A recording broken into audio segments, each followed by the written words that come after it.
और मैं मंच पर उपस्थित द्वितीय सत्र के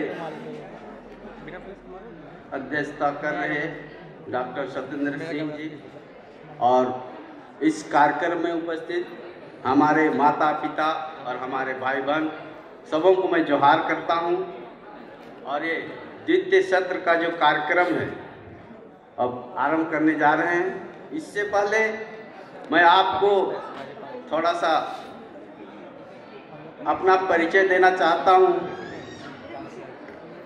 मैं असुर जनजाति का असुर समुदाय से आता हूं और असुर कहने का मतलब शब्द ही है। कई लोगों के मुंह से कई इतिहासकारों ने कई तरह का लिखा, कई धर्म ग्रंथों में कई तरह का लिखी गई, लेकिन शायद ये शब्द आज अपने आप के दिल में जो चुभता है, शायद उसे व्यक्त करना और कहना अपने आप के लिए घातक हो सकता है। कहने का मतलब है मनुष्य को बांटने की जो प्रवृत्ति रही है और समाज को संचालन करने का जो पद्धति बनी मानव के जिंदगी में, और शायद अपनी अपनी कला के दृष्टिकोण से वो सब अच्छा रहा है, लेकिन शायद सभ्य समाज की ओर से जो भी आज भ्रांतियाँ फैलाई गई, ये तो अपने आप के ऊपर ये सोचने और समझने की वस्तु रही। हर जगह हर लोगों ने, जैसे पूर्व में जो प्रथम सत्र में ही कई लोगों ने कहा, शब्द एक ही हो सकता है, लेकिन उस शब्द का अगर तात्पर्य अर्थ निकालें हम तो हर एक की भाषा शैली अलग अलग हो सकती है, अलग है, विविधताएं हैं सबके पास। सोचने की कला, समझने की कला सबके पास अलग अलग होती है। आइए आज इस कार्यक्रम में भारत का अमृत महोत्सव के अवसर पर इंदिरा गांधी राष्ट्रीय कला केंद्र,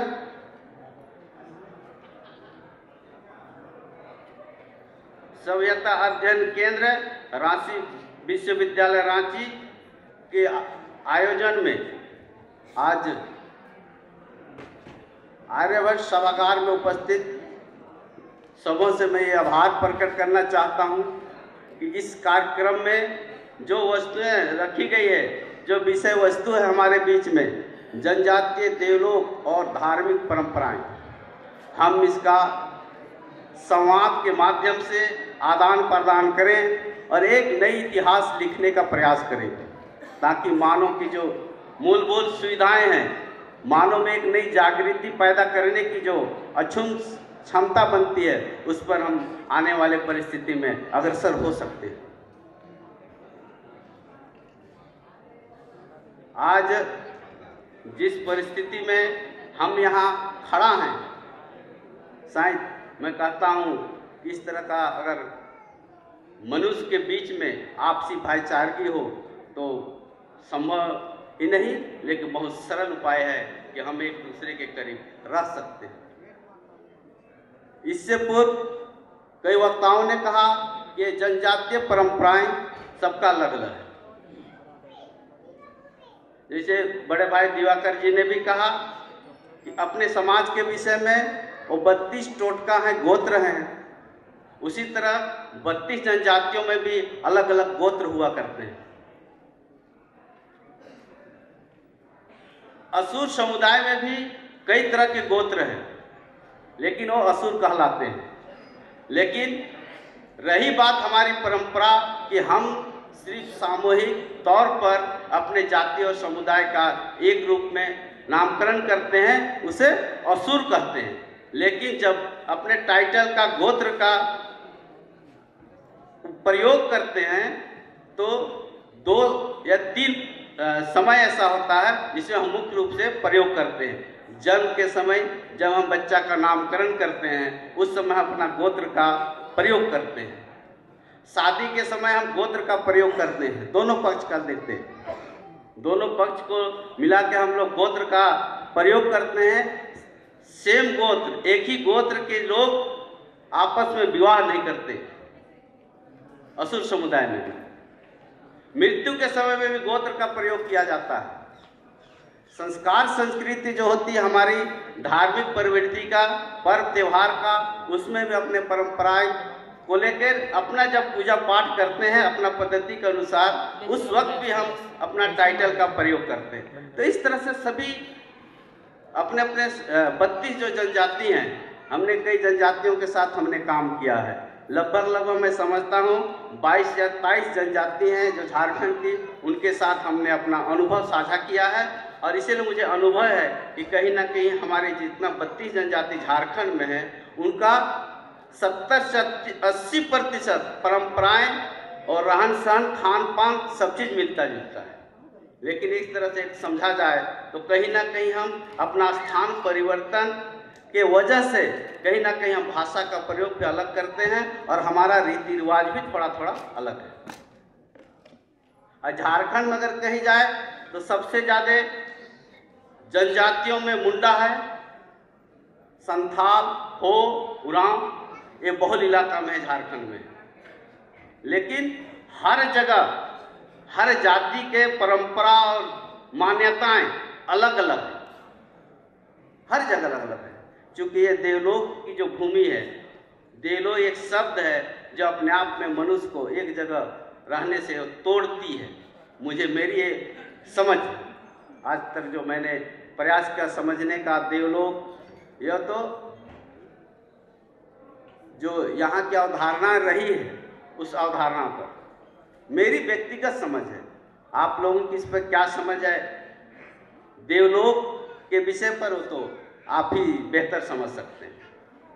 लेकिन आज के जो वर्तमान परिप्रेक्ष्य में और विशेष रूप पर आज इस कार्यक्रम में जो दायित्व है और हमें जिस पर संवाद करनी है वो है उत्पत्ति तथा गोत्र विधान, देवलोक तथा देवता संबंधी अवधारणाएं, दृष्टि संबंधी अवधारणाएं, धार्मिक कर्मकांड तथा परंपराएं, जन्मोत्सव, विवाह तथा मृत्यु के आदि अवसरों पर किए जाने वाले संस्कार। तो ये संस्कार है हमारे करीब 5 मुख्य बिंदु रही है और इस पर आज समाज के जो प्रतिनिधित्व के तौर पर आए हैं। अभी तक मेरे पास उरांव, मुंडा और चेरो 3 ही जनजाति का नाम आया है। एक नाम आ रहा था खड़िया से, मेरे पास नहीं आया है। जिन भाइयों के पास होगा वो मुझे देने का कष्ट करेंगे। और बाकी जो भी समुदाय के लोग हैं अगर आए हैं तो अपना नाम दे ताकि आपको अपनी बात रखने के लिए समय दी जाएगी। तो कहने का मतलब है हमारा जो आज का जो विषय वस्तु है उत्पत्ति, हम थोड़ा सा इस पर चर्चा करना चाहते हैं। उत्पत्ति कैसे हुआ मनुष्य का, ये तो विज्ञान तय करेगा। विज्ञान जो तय कर चुका है हमको उसको मानना चाहिए, मेरी ये व्यक्तिगत राय है। क्योंकि विज्ञान के बदौलत ही मनुष्य की उत्पत्ति का जो अध्ययन किया गया है वही शायद मान्य होनी चाहिए। गोत्र विधान, सभी जाति समुदाय में अपना अपना गोत्र है और गोत्र किसी न किसी प्राकृतिक मनुष्य का, आदिवासी समुदाय में, जनजातीय समुदाय में गोत्र का जो विधान आया वो कहीं ना कहीं उनके जन्म से जुड़ा हुआ होगा। क्योंकि मैं अपना खुद ब खुद टाइटल बताता हूँ आपको। मेरी टाइटल मेंढक कहलाती है। जात का भले मैं असुर हूँ। गोत्र में अगर जाइएगा तो हिंदी में इसको मेंढक कहते हैं और अपनी भाषा में बेंग कहते हैं। बेंग, बेंग में भी 3 तरह का मानी जाती है। एक जल का बेंग होगा, एक पाट का, पथरीली का, और एक बड़ा बेंग है। तो कैटेगरी अलग अलग है ना सबका। अब असुर में भी कहिएगा तो और भी जाति समुदाय में, असुर में देखिएगा तो और तरह का गोत्र होंगे वहाँ। अगर पूर्णतः हम एक सिलसिलेवार अगर हम चर्चा करें तो शायद गोत्र को ही चर्चा करें तो 1 घंटा 1.5 घंटा से कम नहीं लगेगा, क्योंकि 12-13 गोत्र के समुदाय में हैं तो समय तो लगना ही है। इसीलिए मैं थोड़ा सा संक्षेप में कह देना चाह रहा हूँ कि हर समुदाय में जो गोत्र है वो प्राकृतिक मनुष्य का जो पैदा हुआ और जिस परिस्थिति में जिस मौसम में पैदा होता है उस मौसम के अनुरूप उनका नामकरण किया जाता है। वहीं से वो गोत्र विधान का शुरुआत हुई। वर्तमान परिपेक्ष में जब नामकरण होता है हमारे समुदाय में तो किनका नामकरण करते हैं? अगर किसी का घर में लड़का पैदा हुआ तो बाप को छोड़ के दादा परदादा जितने भी पूर्वज चले गए हैं या तो हैं जिंदा, उनका नाम से हम लोग नामकरण का प्रवृत्ति शुरू करते हैं। हमसे पहले अगर लड़की पैदा हुई तो दादी परदादी और क्या उससे पहले जितना भी आएंगे उनका नाम से उन्हीं का जो नामकरण होगा, उन्हीं का नामकरण के आधार पर उसका नाम दिया जाएगा। यानी कि बाप बेटा और माँ बेटी का भी नाम हमारे आदिवासी समुदाय में लगभग पहले की जो प्रवृत्ति रही है वो एक ही नाम हुआ करता था। क्योंकि मैं ये चीज इसलिए आसान समझता हूँ कि हमारा जो जन्म के समय में जिस तरह से नामकरण किया जाता था उसमें मेरा पिताजी का नाम, मेरा नाम, मेरा चाचा का नाम, मेरा नाम, मेरा भाई का नाम और मेरा नाम एक नाम था। आज भी कहीं लिखी हो एक किताब, साइंस संशोधन की वजह से नहीं निकल पाया मेरा किताब, मेरा जीवनी लिखी हुई थी। उस जीवनी में लिखा हुआ था घोड़ासुर, क्योंकि मेरा पूर्व नाम था। नामकरण जो जिस समय मुझे संस्कार दी गई समाज में, उस समय जो मेरा नामकरण किया गया था वो नाम था घोड़ासुर।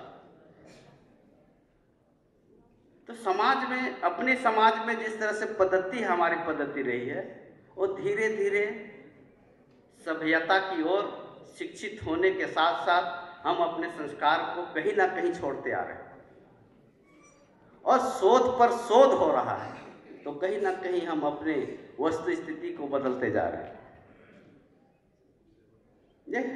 जन्म के समय, शादी के समय भी अगर हम किसी के साथ शादी विवाह करते हैं तो शायद आप लोग का समाज में क्या है प्रवृत्ति शादी करने का वो आप ही बता सकते हैं बेहतर। लेकिन हमारे परंपरा में असुर समुदाय में शादी की जो प्रचलन थी वो एक सामूहिक रूप में नृत्य का काम हुआ करता था। होली के ठीक 8 दिन बाद, और 8 दिन लगता था मेरा, दिन और रात एक ही जगह एक ही अखाड़ा में नाचते थे लोग, जिससे उस नामकरण दिया गया था डोल जतरा। और डोल जतरा में ही एक दूसरे को लोग आकर्षित किया करते थे और वहीं से एक परिवार निकल के नए जिंदगी की ओर जाने का प्रयास करते थे। और उस परिस्थिति में नाचने के क्रम में एक दूसरे को आकर्षित करने का जो प्रवृत्ति थी हमारे बीच में, वो करीब मैं समझता हूँ कि 85-86 के बाद वो बंद हो गई। उससे पहले था हमारे बीच में, हमारा समुदाय में से डोल जतरा कहते हैं। और उस बीच में एक दूसरे को आकर्षित करना होता था। अगर लड़का किसी लड़की को पसंद किया, वो किसी न किसी रूप से उसको आकर्षित करने का प्रयास अगर किया, और कुछ लोग मॉनिटरिंग करने का जो कार्य करते थे उनका अलग दायित्व था, और वे लोग पंच को सीधे बताते थे। पंच के लोग अखाड़ा के चारों ओर बैठा हुआ करते थे, जितना पंच के लोग थे।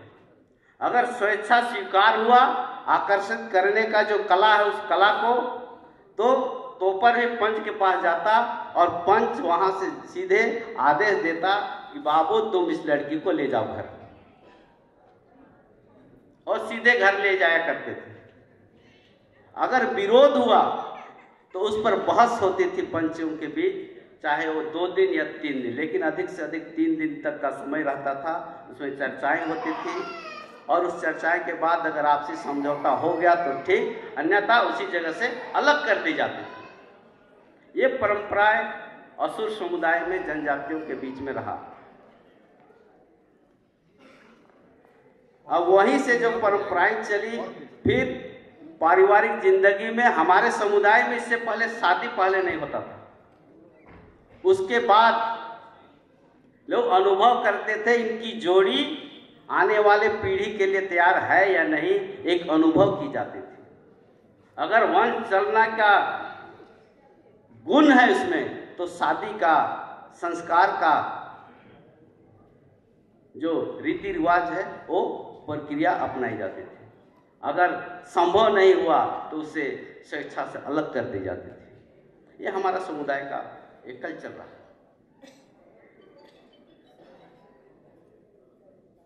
लंबा प्रक्रिया शादी का ही चलता है, वो चलता था और चलता है आज भी।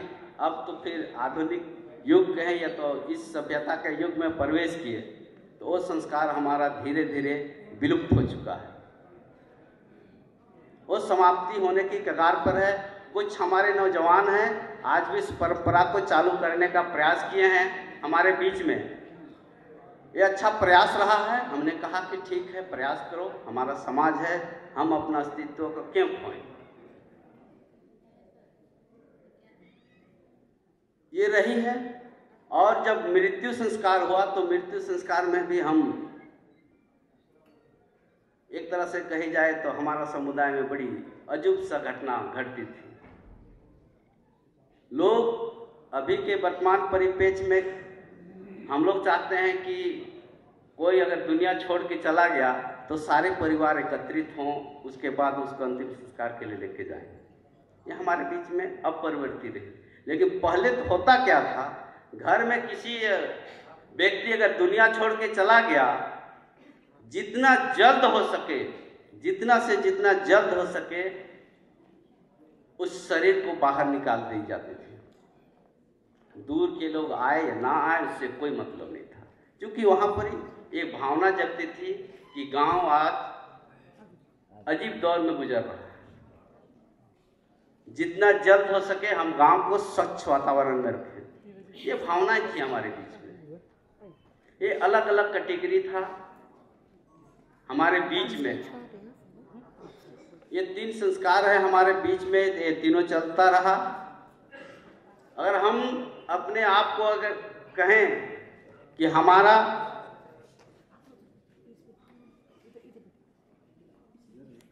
जो प्रकृति के साथ लगाव, हम पर्व त्योहार कैसे मानते हैं, परंपराएं, हमारी परंपराएं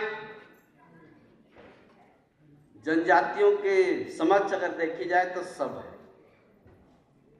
हम सरहुल मनाते हैं। सरहुल में हम किसी वृक्ष के नीचे जो स्थल रखी गई जिसे सरना कहते हैं, हमारे असुर समुदाय में भी सरना स्थल ही कही जाती है।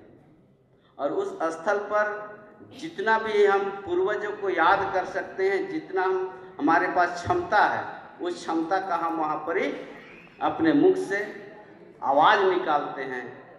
और उस जगह पर, उस परिस्थिति में हमारा जो मुख्य रूप से पूजा करने की जो पद्धति है हमारे बीच में, सारे लोग रहते हैं, जिसे पंच कहते हैं। और उनमें से भी कुछ अमुक व्यक्ति हैं, बैगा पहान और पुजार, उनकी जिम्मेवारी होती है कि उस पूजा स्थल में वहाँ का सारा विधि विधान को देखें।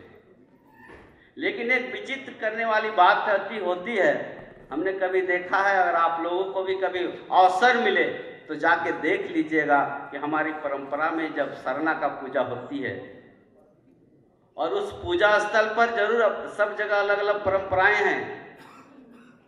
हमारे समाज के बीच में जब पूजा होती है तो बहुत सारा चीज रखी जाती है, नया नया चीज। लेकिन विचित्र अगर कही जाए तो मात्र, मेरे हिसाब से मात्र 2 ही चीज है। कितना भी खाया हुआ मुर्गा मुर्गी हो, अगर हम उसको जिसे कहते हैं चराना होता है, अगर खिला के भी लेके जाएंगे और जो व्यक्ति पूजा कराने वाला होगा, अगर वो किसी न किसी रूप से अन्न ग्रहण कर लिया हो, कोई ना कोई चीज खाने के लिए पेट में रखने के लिए प्रयोग कर लिया होगा, तो शायद तो मुर्गा मुर्गी दाना नहीं उठाता है, किसी तरह का नहीं उठाता। तब समाज के लोग क्या कहते हैं कि तुम कुछ ना कुछ खा के आए हो, जिसका नतीजा रहा कि ये मुर्गा मुर्गी नहीं चरा। ठीक है।